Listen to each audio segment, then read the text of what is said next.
croix me sera toujours chère. Elle est gloire et victoire pour moi. Et par elle, en la maison du Père, la couronne est offerte à ma foi. Et par elle, en la maison du Père, la couronne est offerte à ma foi.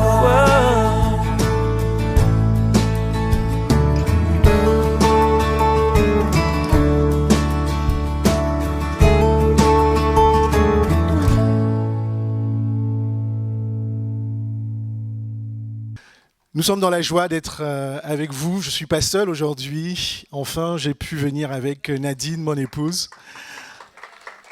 Et c'est toujours une joie d'avoir son épouse autour de soi quand on a la grâce d'en avoir. Et chaque jour, je bénis le Seigneur pour elle. Je ne vous l'avais pas dit la dernière fois, à l'église de Morsan, en fait, cette année, nous avons en charge le groupe d'instruction biblique. Le groupe d'instruction biblique, c'est quoi ? C'est l'école du dimanche, en fait. Dans les assemblées de Dieu, ça s'appelle groupe d'instruction biblique. Et je vous en parle parce que le Seigneur m'a permis de réaliser que c'est vraiment un grand service. Et moi, je le considère vraiment comme l'église un peu souterraine, l'église invisible. Parce que le plus souvent, vous voyez, l'école du dimanche est dans les salles annexes ou dans les sous-sols. Et on ne sait pas ce qui s'y passe. Et les parents viennent, ils déposent les enfants et puis ils reviennent.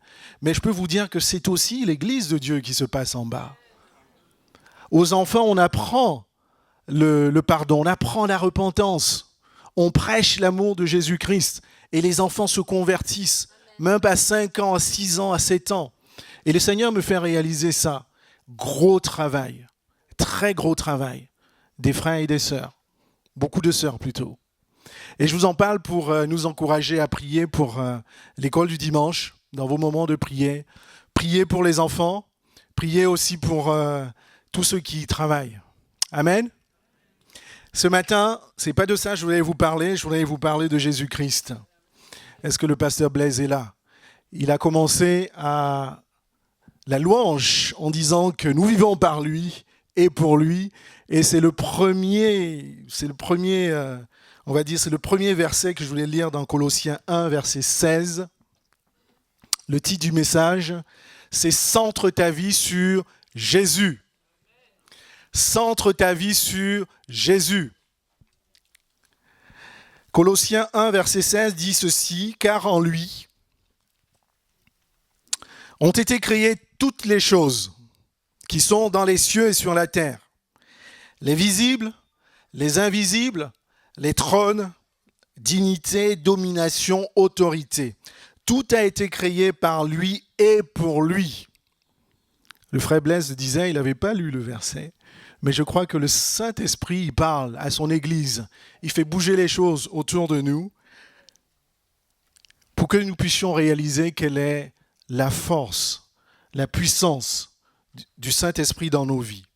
Colossiens 2, verset 10, dit ceci. « Vous avez tout pleinement en lui qui est le chef de toute domination et de toute autorité. » On va commencer par la prière. Seigneur, nous te rendons grâce et nous te bénissons pour ta présence. Merci pour ta parole, Seigneur, qui est vie. Et Seigneur, pendant que nous nous tenons devant toi pour l'écouter, moi le premier, Seigneur, je veux être rempli de toi. Je veux disparaître, Seigneur, mon Père, mon Roi, de moi, de mon caractère, de ma nature. Seigneur, je veux te laisser agir, Seigneur, mon Père, mon Roi, ce matin, dans nos cœurs par ta parole. Parce que ta parole est la vie, Seigneur, mon Père, mon Roi. Elle apporte, Seigneur, mon Dieu, la paix à ceux qui en ont besoin. Elle délivre, Seigneur, mon Dieu, ceux qui sont captifs. Ta parole, Seigneur, mon Père, mon Roi, guérit aussi les malades. Elle nous transforme, Seigneur. Seigneur, pour ceux qui sont aveugles, spirituellement, Seigneur. Elle leur ouvre les yeux afin de découvrir, Seigneur mon Dieu, combien ton amour est grand, combien, Seigneur mon Père, mon Roi, tu es si puissant, si bon aussi dans nos vies. Seigneur, merci pour ta grâce. Ouvre, Seigneur mon Dieu, nos oreilles. Par le nom puissant du Seigneur Jésus-Christ. Amen. Je vais commencer par une question.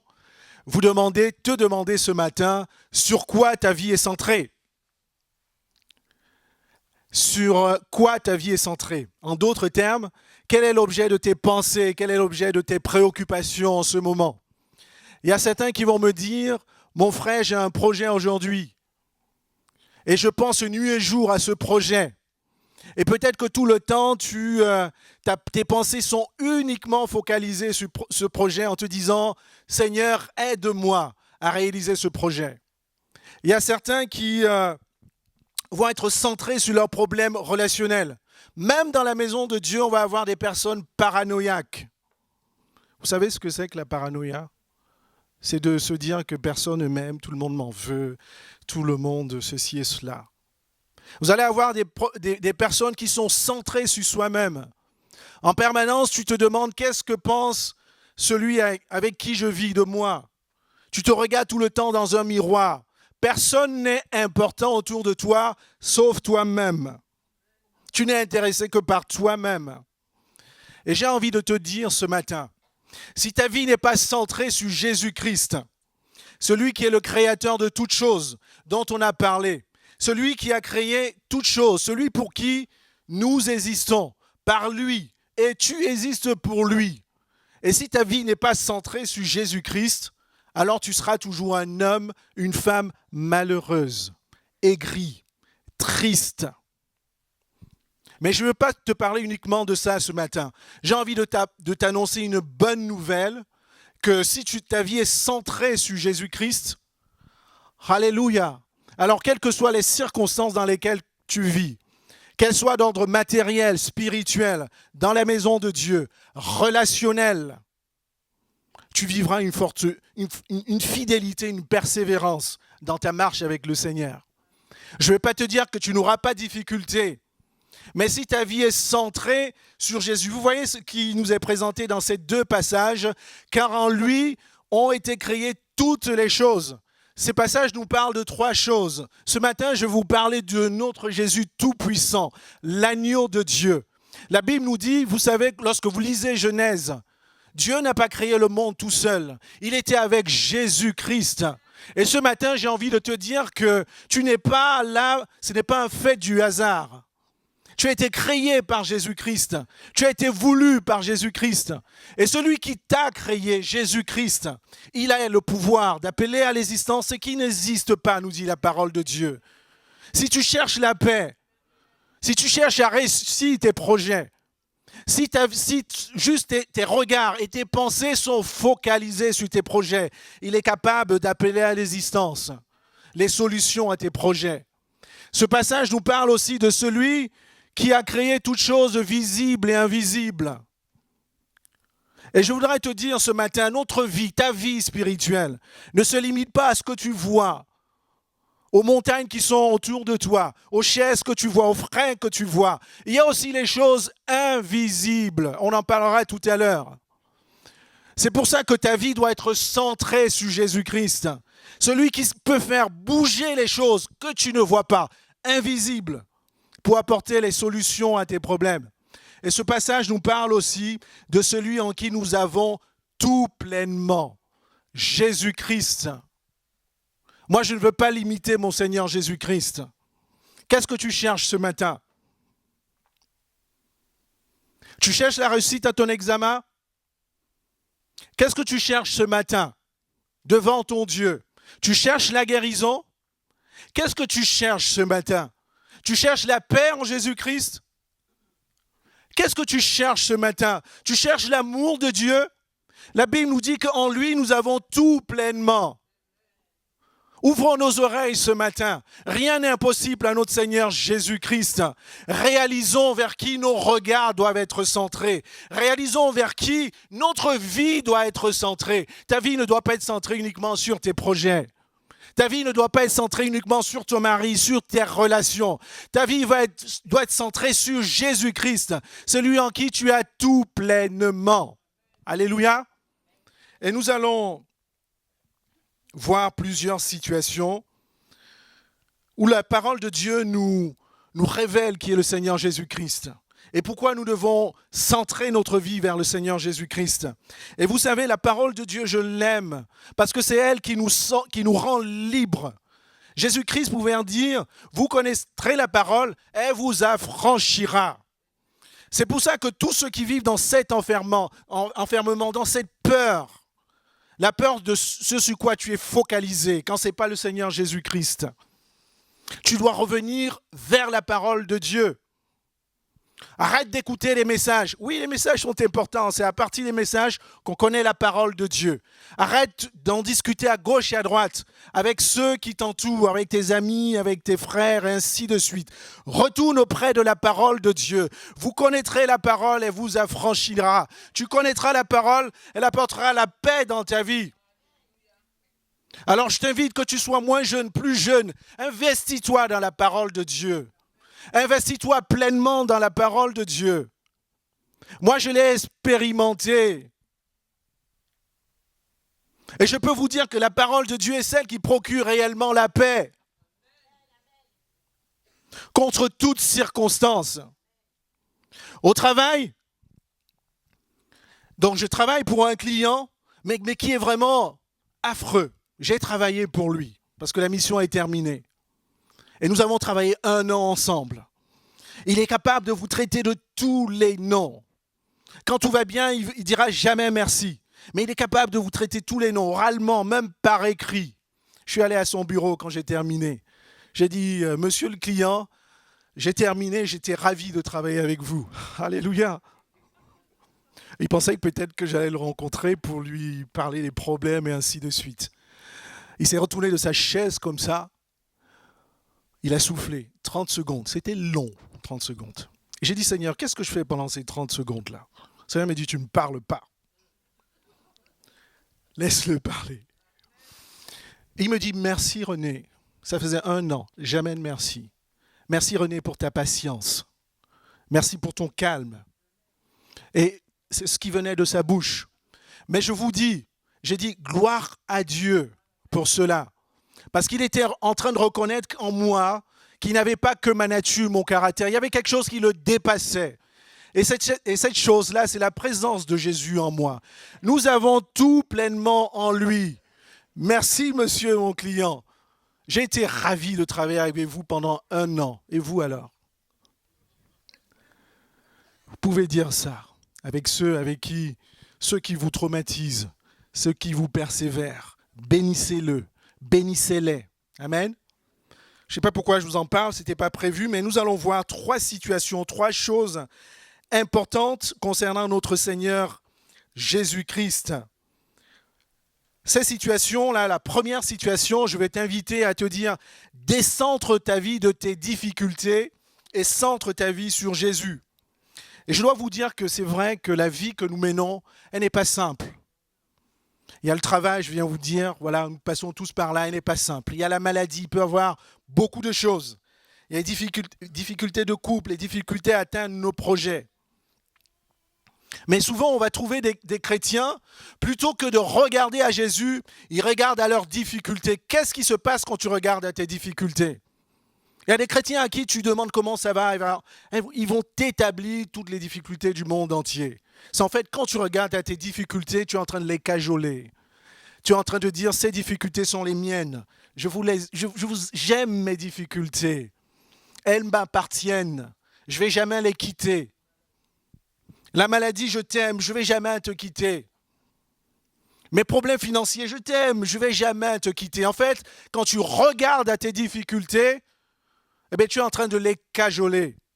Et tu es en train de dire qu'il n'y a que toi, il n'y a que des difficultés, il n'y a que cette osmose entre les deux qui te vont bien. Alors que le Seigneur Jésus-Christ veut que tu regardes à lui. Parce que c'est lui qui peut te ôter de ces difficultés. Et ce matin, je voulais vous parler de l'histoire de Paul et Silas. Autrement, mais c'est une histoire que vous connaissez. Et l'apôtre Paul, en fait, La Bible nous montre que dans le livre des Actes, dans Acte 16, il accomplissait beaucoup de miracles. Autour de lui se passaient des miracles. Il parlait du Seigneur Jésus-Christ. Alors il était détesté de tout le monde, détesté des autorités spirituelles, religieuses, détesté des autorités administratives. Et puis à un moment donné, il y a une femme d'un esprit de Python, nous dit la Bible, qui était derrière Paul et Silas et qui disait ça, il faut les suivre, ce sont les hommes de Dieu et ainsi de suite. Attention à ces esprits-là. Ce n'est pas parce que quelqu'un prononce le nom de Jésus-Christ qui vient du royaume de Dieu, mais parce qu'ils étaient remplis d'un esprit de discernement. Paul a dit « arrière de moi, esprit de Python ». Et tout ça, ça s'est répandu partout. Et je peux vous dire que tous ceux qui étaient autour d'eux savaient qu'ils avaient quelque chose qui était au-delà, plus puissant que le roi romain, plus puissant que les pharisiens. Alors ils ont été jetés en prison à cause de leur foi. Et voilà Paul et Silas qui sont en prison. Je peux vous dire, les prisons aujourd'hui, avant, c'est pas comme les prisons aujourd'hui. Hein. Il n'y avait pas de télé, hein. Il n'y avait pas de toilette. Hein. La Bible nous dit qu'ils étaient enchaînés. Et je peux imaginer dans quelles conditions ils vivaient. Alors, plutôt que de regarder à leurs problèmes, à leurs difficultés, comme nous, ça nous arrive parfois, l'apôtre Paul, qu'est-ce qu'il a fait? Il a pris son téléphone, n'est-ce pas? Il a essayé d'appeler Pierre. Il a dit, Pierre, je ne comprends pas. J'aime le Seigneur Jésus-Christ, ma vie a été transformée, toute ma vie maintenant. Pierre n'a pas répondu, c'est tombé sur répondeur. Il appelle l'apôtre Jacques. Il fait un WhatsApp. Il dit, mais je ne comprends pas ce Seigneur Jésus. Je croule dans la prison. Il n'y a pas à manger. Il y a de l'eau partout. Il y a une promiscuité. Nous sommes 15 dans une salle de prison. Est-ce qu'il a fait ça? Qu'est-ce qu'ils ont fait? Ils ont tourné, ils ont chanté. Ils ont tourné leur regard vers le Seigneur Jésus-Christ. Je vous disais tout à l'heure, la Bible nous dit qu'il est le créateur de toutes choses. C'est pour ça que j'ai commencé par ce verset. Des choses visibles et invisibles. Qu'est-ce qu'eux, ils voyaient dans leur prison? Ils voyaient les geôliers, ils voyaient les 4 murs de la prison, ils voyaient les chaînes sur leurs pieds. Mais Jésus-Christ voyait les choses, lui, il voit les choses invisibles. Alléluia. Et quand Paul et Silas ont tourné leur regard vers Jésus, ils ont été remplis de la force du Saint-Esprit. Jésus-Christ a dit que c'est le Saint-Esprit qui fait quoi? Il prend de l'enseignement de Jésus-Christ et il nous le rappelle. C'est pour ça qu'ils ont commencé à ne plus voir des choses visibles que leurs yeux voyaient. C'est pour ça qu'ils ont eu la foi pour commencer à chanter des louanges. Est-ce que tu peux chanter des louanges dans la galère? Tu peux chanter les louanges dans les difficultés? Quand ton patron est en train de se serrer? Quand la maladie te tracasse? Quand ton mari t'a regardé de travers le matin, ta bouche va se lever pour dire « Oh mon Dieu, tu es grand, Dieu glorieux ». Mais c'est ça qu'il faut faire. Ils ont choisi de lever les yeux vers Jésus-Christ. Et c'est alors que les choses invisibles ont commencé à se manifester. Jésus-Christ, il est le créateur de toutes choses, visible comme invisible. Alléluia. Comme ils ont chanté des louanges, la Bible nous dit que tout s'est écroulé autour d'eux. Qu'est-ce que la parole de Dieu nous dit? Un grand tremblement de terre, en sorte que les fondements de la prison furent ébranlés. Les choses invisibles, c'était l'armée du ciel qui venait à leur secours. C'était les anges du ciel que Dieu déploie pour venir à ton secours. Et je veux te dire ce matin, quand tu es dans les difficultés, tu as 2 choix. Soit tu regardes tes difficultés, et tes difficultés, tu en fais les tiennes. Mais soit tu regardes vers Jésus-Christ, le créateur des choses visibles, invisibles. Mais croyons en cela, mes frères et sœurs, parce qu'il est capable de tout déployer pour te sortir de la situation dans laquelle tu vis. De déployer les choses que tu ne vois pas, des choses invisibles. Mais je veux te révéler aussi une chose, toi aussi, tu peux voir les choses invisibles comme ça s'écrouler autour de toi. Des choses invisibles négatives, les montagnes autour de toi. Sur quoi ta vie est centrée? C'est la question que je t'ai posée ce matin. Sur quoi ta vie est centrée? Ta vie doit être centrée sur Jésus.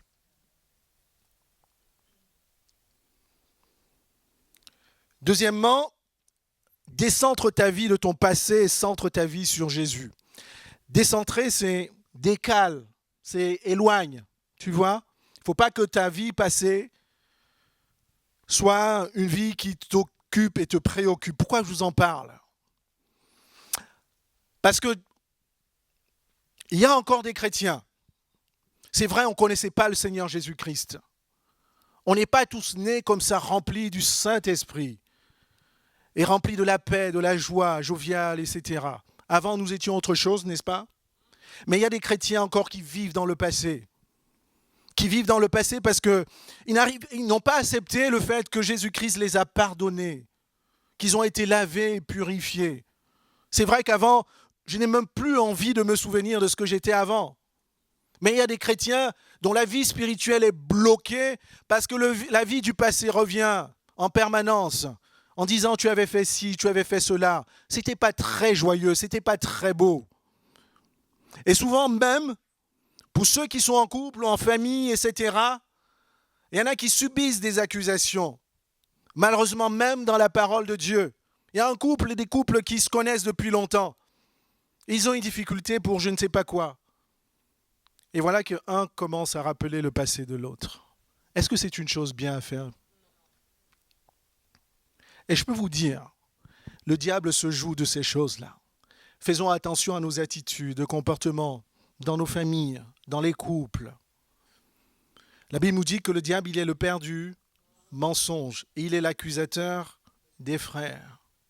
Donc s'il te plaît, s'il arrive même dans tes pensées, à ce que tu penses de ce que ta femme était avant, de ce que tu étais avant, de ce que qui était avant, tu dis arrière de moi Satan, par le nom puissant du Seigneur Jésus-Christ.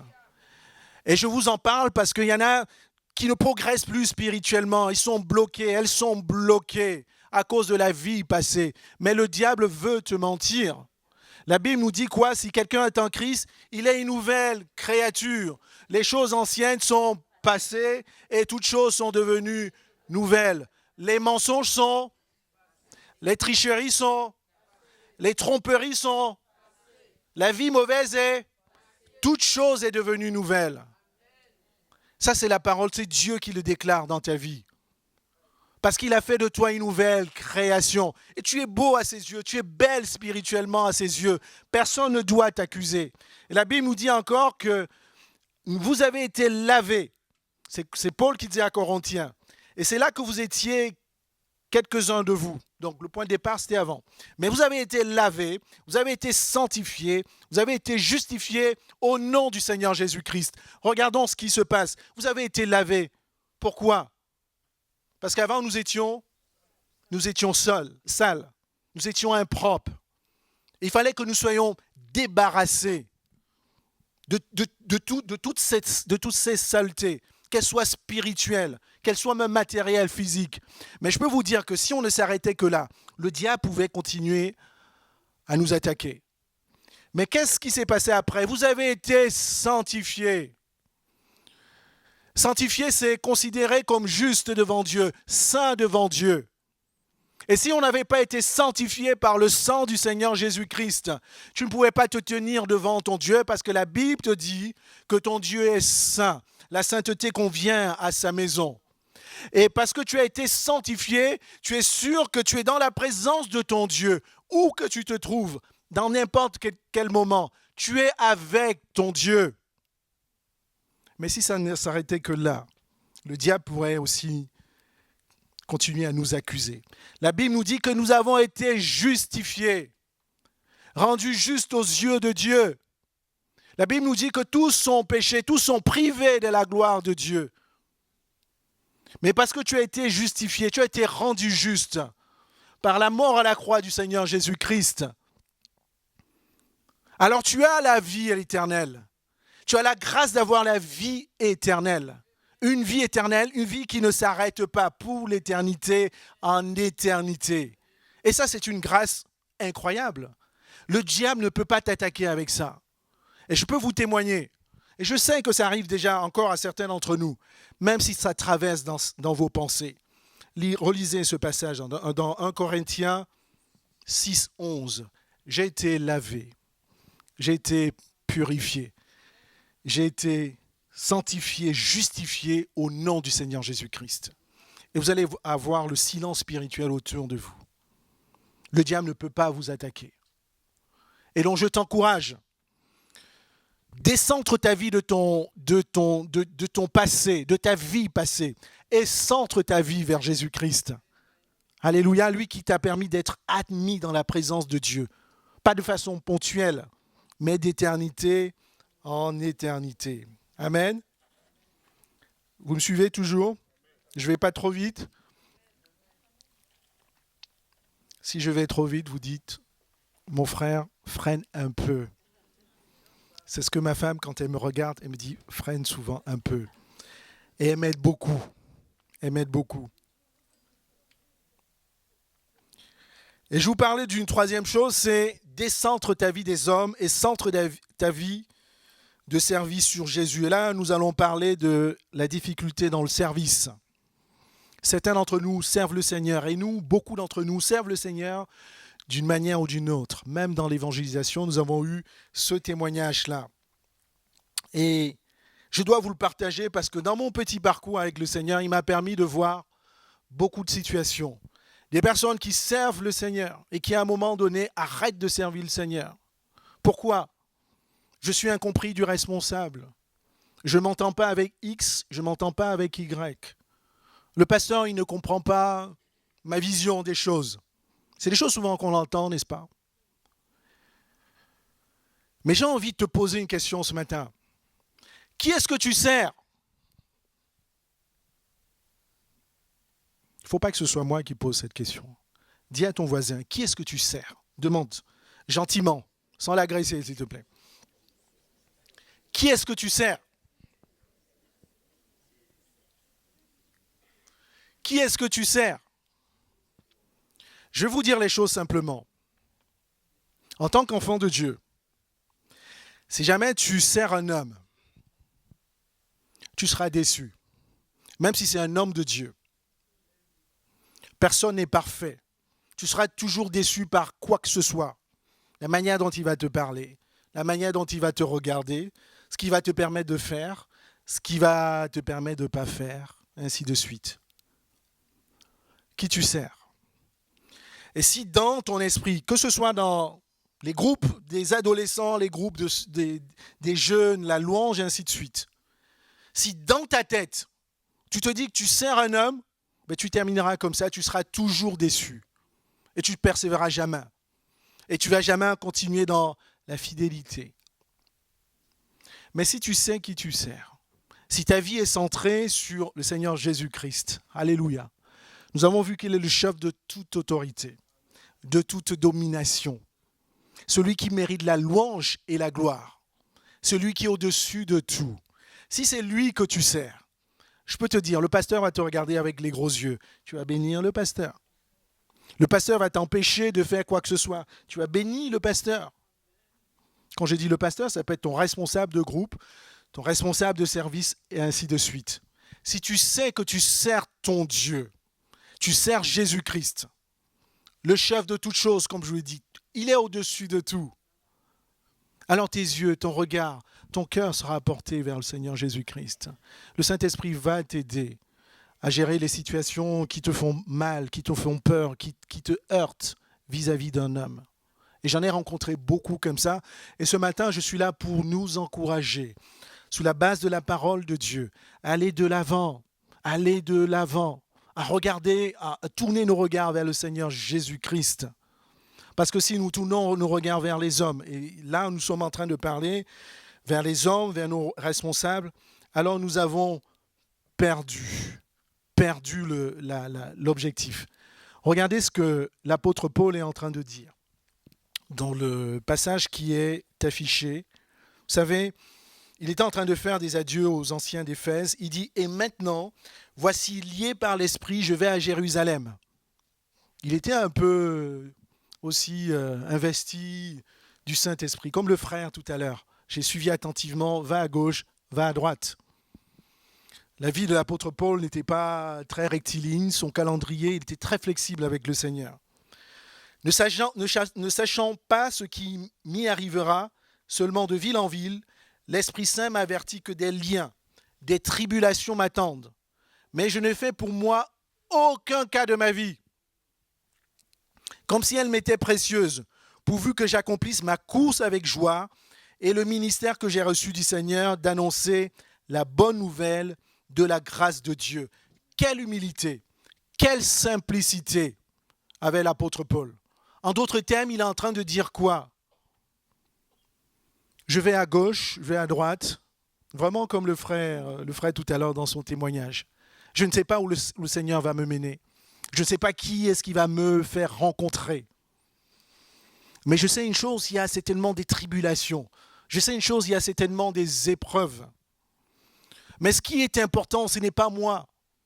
Ce qui est important, ce n'est pas le parcours que je suis en train de suivre. Parce que je ne fais aucun cas de ma vie. Ce qui est important, c'est que je fais cas de Jésus-Christ, celui qui m'a demandé d'accomplir mon ministère avec joie, celui qui m'a invité à annoncer la bonne nouvelle de la grâce de Dieu. L'apôtre Paul m'apprend beaucoup sur le service. Et mon frère et ma sœur, j'ai envie de te dire que quand tu sers le Seigneur, à tous les niveaux, nous servons le Seigneur. Si tu veux servir le Seigneur avec persévérance, avec fidélité, fidélité, c'est-à-dire que tu tiens dans le temps. Ne fais aucun cas de toi. Ne regarde pas à ce que tu es fatigué, à ce que tu es contrarié. Ne regarde pas à ce que tu sois heurté par un frère ou une sœur. Ne fais aucun cas de toi, comme l'apôtre Paul. Mais garde la mission qui t'est donnée par le Seigneur Jésus-Christ. Annoncer sa bonne nouvelle, le servir dans la louange, dans l'accueil. Alléluia. Ne fais aucun cas de toi. Et Jésus-Christ pouvait même aller plus loin. Il disait, il a donné un enseignement plus fort dans Luc 17, verset 10, en disant « Vous de même, quand vous avez fait tout ce qui vous a été ordonné, dites, nous sommes des serviteurs comment? Inutiles. » Donc ne faisons pas attention au titre, au rôle et ainsi de suite. La grande mission que le Seigneur nous a donnée, c'est de nous aimer les uns des autres et c'est d'annoncer l'évangile. Ne fais aucun cas de toi. Et vous savez, dans la maison de Dieu, nul n'est indispensable. Oui. Peut-être que tu peux penser que tu fais beaucoup de choses et que si tu pars, la maison de Dieu va s'écrouler. Pasteur Linderman, ça fait 50 ans de ministère. Il y a des hommes et des femmes qui sont passés, ainsi de suite. Je prends cet exemple parce que c'est notre pasteur. C'est la même chose dans toutes les églises. Il y a des serviteurs qui sont partis, qui sont revenus. L'œuvre de Dieu continue. Alléluia. Parce que l'église, c'est l'église de Dieu. Ce n'est pas l'église du pasteur. Et le serviteur est inutile parce que c'est l'Esprit Saint qui s'occupe de l'église. Qui fait quoi? Qui distribue les dons. Même si tu as le meilleur don, je ne sais pas quoi, de prophétie, de miracle, ainsi de suite, tu seras parti. Mais le Saint-Esprit va regarder son église. Il va se dire, dans ma maison, dans la maison de Dieu, j'ai besoin de bénir. J'ai besoin de bénir les enfants, les hommes et les femmes de Dieu. Et je veux continuer à distribuer les dons à d'autres personnes. On est des serviteurs comment? Inutiles. Nous allons aller plus loin. Jésus-Christ lui-même, il est notre exemple. La Bible nous montre qu'à l'aube de son arrestation, il était sur le chemin de la croix. Jésus-Christ savait parfaitement où il allait aller. Il savait qu'il allait souffrir, il savait qu'il allait être crucifié, il savait qu'il allait être insulté. Il savait qu'il allait souffrir de son corps, de sa chair. Et évidemment que Jésus-Christ était aussi un homme, n'est-ce pas? Et il avait la crainte. Dans sa nature d'homme, il avait cette crainte. C'est pour ça qu'il a dit, « Père, si tu voulais, éloigner de moi cette coupe. Toutefois, que ma volonté ne se fasse pas, mais la tienne. » C'est ça que Jésus-Christ nous apprend. Dans le service, je vous disais tout à l'heure, ne fais aucun cas de toi. Ma volonté n'est pas importante. Mon caractère n'est pas important. Je suis au service de Dieu. Je suis un serviteur inutile. Ce qui est important, c'est la volonté de Dieu. Jésus-Christ lui-même, il a dit. Il a regardé à son Dieu. Et c'est pour ça que ce matin, je vous invite, nous, à regarder à Jésus-Christ. Lui qui est tout-puissant, au-dessus de toute domination, au-dessus de toute autorité, en qui nous avons tout pleinement en lui. De regarder à Jésus-Christ. Parce que lui-même, il a fait pareil pour son Père. Il n'a fait aucun cas de lui. Donc que ta vie de service soit vraiment, là où je parlais du service, qu'elle soit vraiment centrée sur Jésus-Christ. Est-ce que ça fait sens, tout ce que je vous raconte là? Amen, est-ce que ça nous aide? Vraiment que la parole de Dieu nous aide. Moi aussi, quand je partage la parole, je parle aussi à moi-même. Parce que j'ai besoin de grandir encore dans la connaissance de Jésus, à être là où il a besoin de moi, à dire ce qu'il a envie de dire. Que le Seigneur nous fortifie par sa parole, dans le service. 4e cas, décentre-toi de toi-même et centre-toi sur Jésus. Et je voulais vous parler de... Vous voyez, tout à l'heure, j'ai commencé à vous dire que le problème, c'est beaucoup de personnes, moi, et moi, et moi, et moi, et moi. D'accord? Et je. En fait, ceux qui ont des problèmes avec soi-même, c'est ceux qui utilisent beaucoup le « je ». Si vous voyez dans les échanges, dans les conversations orales ou écrites, des personnes qui ont des difficultés ramènent toujours tout à soi. Je suis fâché, je ne suis pas content, ce n'est pas ce que je pense, ce n'est pas ma façon de voir. Décentre-toi de toi et centre-toi vers Jésus-Christ. Ce n'est pas toi qui est important. Ce n'est pas moi qui suis important. C'est Jésus-Christ. Amen. Ce n'est pas ton éducation, ce n'est pas ton caractère. Même si c'est vrai, nous sommes forcément tous différents les uns les autres. Parce que heureusement, Dieu, il est magnifique, il nous a fait différents, heureusement. Donc, si on était tous calqués les uns les autres, ce serait un peu ennuyeux, n'est-ce pas? Voilà, il y a des frères qui sont taquins. Et il y en a qui sont réservés, qui sont remplis de sagesse. On a un peu de tout dans la maison de Dieu et c'est très bien comme ça. Mais nous devons nous décentrer de qui nous sommes et nous centrer sur le Seigneur Jésus-Christ. Et je voulais vous parler de Jean-Baptiste, que vous connaissez, envoyé par Dieu pour faire quoi? Pour préparer le chemin de Jésus-Christ. Et cet homme-là, son enseignement m'a touché. J'espère qu'il vous touchera aussi. Parce que Jean-Baptiste, il est venu, il était le premier à baptiser, même avant Jésus-Christ. Le baptême, c'est la repentance. Voyez quel miracle, la puissance que Dieu lui a permis de déployer, de commencer la repentance. Les gens venaient de nombreuses villes environnantes, se fait baptiser. Et le message de Jean-Baptiste, c'était quoi? C'était repentez-vous. Et c'est la mission de Dieu. Jean-Baptiste était le premier à voir les gens rentrer dans l'eau, ressortir avec une nouvelle vie. Pourquoi je vous en parle? Parce qu'il pouvait s'enorgueillir, n'est-ce pas? Il pouvait dire que je suis l'Élie, celui de qui toutes les Écritures ont parlé avant. Et me voici qui suis puissamment utilisé par Dieu. Mais qu'est-ce qu'il pouvait dire? À plusieurs reprises. Je vous ai pris simplement Jean 3, versets 27 à 30, qui dit ceci, un homme, c'est Jean-Baptiste qui disait, un homme ne peut recevoir que celui qui lui a été donné du ciel. Vous voyez ce qu'il dit? Il dit en fait, tout ce que vous voyez autour de moi, tous ces miracles que vous voyez de conversion, ça ne vient pas de moi, mais ça vient du ciel. Et il pouvait dire encore, vous-même, m'êtes témoin que j'ai dit, je ne suis pas le Christ, mais j'ai été envoyé devant lui, celui à qui appartient l'épouse, c'est l'époux. Mais l'ami de l'époux qui se tient là et qui l'entend éprouve une grande joie à cause de la voix de l'époux. Aussi cette joie qui est la mienne est parfaite. Et comment il dit? Comment il termine ça? Est-ce que vous pouvez m'aider? Il faut qu'il croisse et que je diminue. Est-ce qu'on peut le dire encore tous ensemble? Il faut qu'il croisse et que je diminue. Est-ce qu'on peut le dire encore tous ensemble? Il faut qu'il croisse et que je diminue. De qui il parlait là? On reprend encore ensemble et pour nous-mêmes en disant il faut que Jésus croisse Vous allez trop vite, les frères et sœurs. Allons ensemble. Il faut que Jésus croisse et que moi je diminue. Il faut que Jésus croisse dans ta vie. Il faut que Jésus croisse dans ton cœur, mon frère et ma sœur. Il faut que Jésus croisse dans ton caractère. Et que toi, tu diminues. Et que peut-être tu es là comme ça. Et que tu diminues comme ça. Et que tu diminues comme ça. Mais même que tu disparaisses totalement. Quels sont ceux qui veulent que Jésus croisse? Alléluia. Toute l'Église n'a pas encore la main levée. Mais je voudrais, parce que c'est une louange, une adoration que nous disons en notre Dieu. Levons encore la main en disant, Seigneur, il faut que toi tu croisses et que moi je diminue. Levons encore la main très fort. Parce que parfois, vous savez, c'est une bataille forte que vous avez avec votre chair. La Bible nous dit que la chair a des désirs contraires à ceux de l'esprit.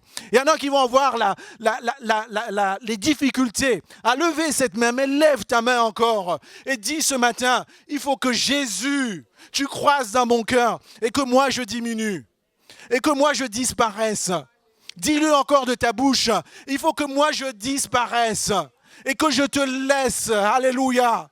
Toi qui es le roi de toutes choses, toi qui es le créateur des choses visibles et invisibles, le chef de toute domination, qui suis-je? Qui suis-je devant toi, Seigneur Jésus-Christ? Il faut que je disparaisse et que je te laisse ressurgir. Alléluia. Je dis non à mon caractère. Je dis non à ma nature. Je dis non à ma force. Je dis non à ma fierté. Mais je laisse le Seigneur Jésus-Christ émerger de ma vie. Veux-tu être libéré de cet enfermement? Veux-tu être libéré de ces craintes que tu as? Tourne tes regards vers le Seigneur Jésus-Christ. Tu dois tourner ton regard vers le Seigneur Jésus-Christ. Tu dois passer vers là, mon frère, ma sœur. Je ne sais pas quel est l'état de ton cœur. Tu dois décentrer tes pensées sur le Seigneur Jésus-Christ. Tu dois décentrer ta personne sur le Seigneur Jésus-Christ. Tu dois décentrer tes projets sur le Seigneur Jésus-Christ. Toute ta vie, ça doit être le Seigneur Jésus-Christ.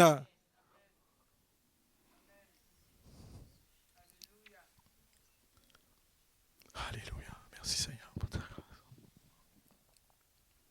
Jean-Baptiste, il avait compris que Christ était sa finalité. Moi, j'ai envie de dire ce matin, Christ est ma finalité. Quel que soit ce que je fais ou que je me trouve, Christ est ma finalité. Qui est ta finalité? Ce n'est pas l'Église ta finalité. Ce n'est pas la louange ta finalité. Ce n'est pas le groupe de jeunes ta finalité. Ce n'est pas le GECO ta finalité. GECO, c'est très bien, c'est formidable. Et je bénis le Seigneur pour cela. C'est Christ qui est ta finalité. Christ est ta finalité.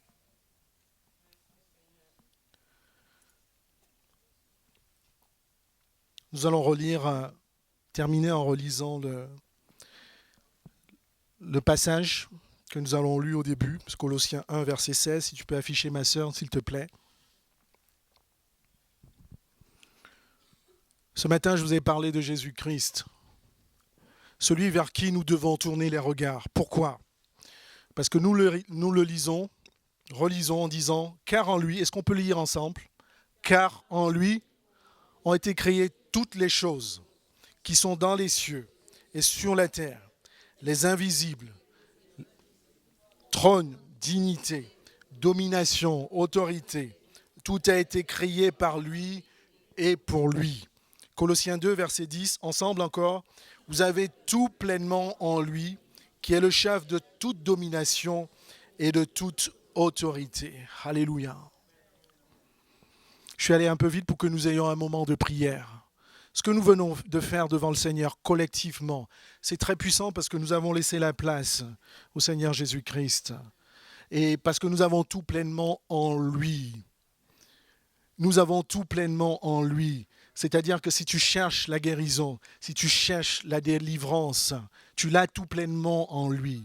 Ce n'est plus tout ce que tu feras et tes projets qui te permettront de sortir de cela. C'est le tout pleinement. Alléluia. Est-ce qu'on peut se tenir debout ? Si le pasteur me permet, nous allons passer un temps dans la prière. Et je vais faire un appel. Nous allons fermer les yeux.